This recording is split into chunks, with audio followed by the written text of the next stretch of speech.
Mrs. DeWitt went on calmly. I saw them all as they went away, Mr. Van Daan and Mr. Dussel and Peter and Mr. Frank. But I saw no sign of my husband. He had vanished. I never saw him again. Listen, the loudspeaker bawled again. It's an hour's march to the women's camp. For the children and the sick, there are trucks waiting at the end of the platform. We could see the trucks, Mrs. DeWitt said. They were painted with big red crosses. We all made a rush for them. Who among us was not sick after those days on the train? But we did not reach them. People were still hanging on to the backs of the trucks as they started off. Not one person who went along on that ride ever arrived at the women's camp, and no one has ever found any trace of them. Mrs. DeWitt, her daughter, Mrs. Van Daan, Mrs. Frank, Margot, and Anne survived the brutal pace of the night march to the women's camp at Auschwitz. The next day, their heads were shaved. They learned that their hair was useful as packing for pipe joints on U-boats. Then the women were put to digging sods of grass, which they placed in great piles. As they labored each day, thousands of others were dispatched with maniacal efficiency in the gas chambers, and smoke rising from the stacks of the huge crematoriums. Crematoriums are furnaces in which the prisoners' bodies were cremated. Stacks of the huge crematoriums blackened the sky. Mrs. DeWitt saw Anne Frank every day at Auschwitz. Anne seemed even more beautiful there, Mrs. DeWitt said, than she had at Westerbork. Of course, her long hair was gone, but now you could see that her beauty was in her eyes, which seemed to grow bigger as she grew thinner. Her gaiety had vanished, but she was still alert and sweet, and with her charm, she sometimes secured things that the rest of us had long since given up hoping for. For example, we each had only a gray sack to wear, but when the weather turned cold, Anne came in one day wearing a suit of men's long underwear. She had begged it somewhere. She looked screamingly funny with those long white legs, but somehow still delightful. Though she was the youngest, Anne was the leader in her group of 5 people. She also gave out the bread to everyone in the barracks, and she did it so fairly there was none of the usual grumbling. We were always thirsty at Auschwitz, so thirsty that at roll call we would stick out our tongues if it happened to be raining or snowing, and many became sick from the bad water. Once, when I was almost dead because there was nothing to drink, Anne suddenly came to me with a cup of coffee. To this day, I don't know where she got it. In the barracks, many people were dying, some of starvation, others of weakness and despair. It was almost impossible not to give up hope. And when a person gave up, his face became empty and dead. The Polish woman doctor who had been caring for the sick said to me, "You will pull through. You still have your face." Anne Frank, too, still had her face, up to the very last. To the last also she was moved by the dreadful things the rest of us had somehow become hardened to. Who bothered to look up when the flames shot up into the sky at night from the crematoriums? Who was troubled that every day new people were being selected and gassed? Most of us were beyond feeling, but not Anne. I could see her standing at the door and looking down the camp street as a group of naked gypsy girls were driven by on their way to the crematorium. Anne watched them going and cried. And she also cried when we marched past the Hungarian children who had been waiting half a day in the rain in front of the gas chambers. And Anne nudged me and said, "Look, look, their eyes," Anne cried.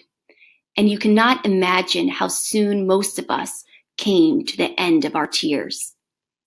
In late October, the SS selected the healthiest of the women prisoners for work in the munitions factory in Czechoslovakia. Judy DeWitt was taken from her mother, but Anne and her sister Margot were rejected because they had contracted scabies. A few days later, there was another selection for shipment from Auschwitz.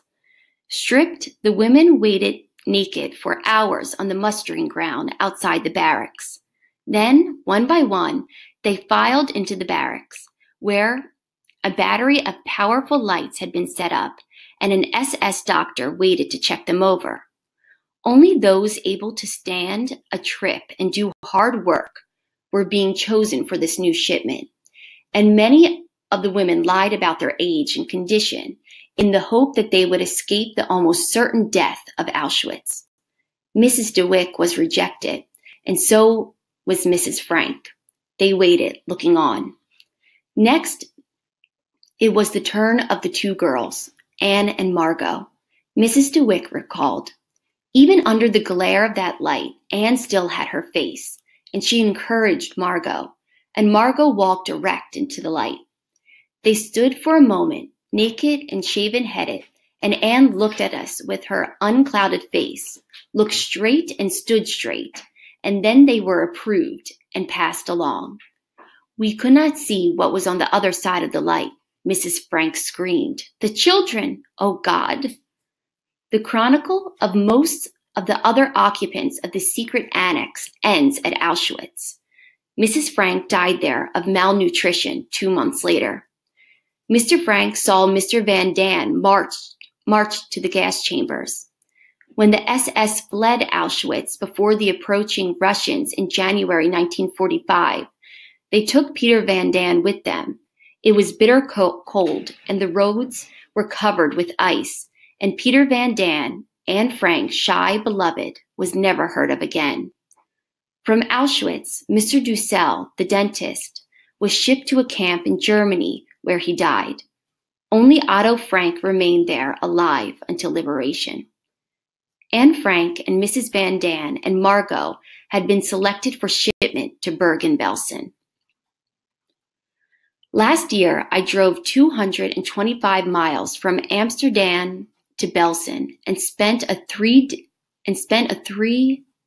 day there walking over the heath. The site of the old camp is near the city of Hanover in the state of Lower Saxony. It was June when I arrived, and the lupine was in flower in the scrubland. My guide first showed me the cemetery where 50,000 Russian prisoners of war were captured in one of Hitler's great early offenses, were buried in 1941. Next to them is a cemetery for Italians. No one knows exactly whether there are 300 or 3,000 in that mass grave. About a mile farther, we came to the main site of the Bergen-Belsen camp. Amid the low growth of pine and birches, many large rectangular patches can be seen on the heath. The barracks stood on these, and between them the worn tracks of thousands of bare feet are still visible. There are more mass graves nearby, low mounds overgrown with heath grass, or new planted dwarf pines. Boards bearing the numbers of the dead stand beside some mounds, but others are unmarked and barely discernible. Anne Frank lies there. The train that carried Anne from Auschwitz to Belsen stopped at every second station because of air raids. At Bergen-Belsen, there were no roll calls, no organization, almost no sign of the SS. Prisoners lived on the heath without hope. The fact that the Allies had reached the Rhine encouraged no one. Prisoners died daily of hunger, thirst, sickness. The Auschwitz group had at first been assigned to tents on the Bergen-Belsen heath. Tents, which one survivor recalls, gave an oddly gay carnival aspect to the camp. One night that fall, a great windstorm brought the tents crashing down, and their occupants were then put in wooden barracks. Mrs. B. of Amsterdam remembered about Anne. "We lived in the same block, and we saw each other often. In fact, we had a party together at Christmas time. We had saved up some stale bread, and we cut this up and put onions and boiled cabbage on the pieces. Over our feast, we nearly forgot our misery for a few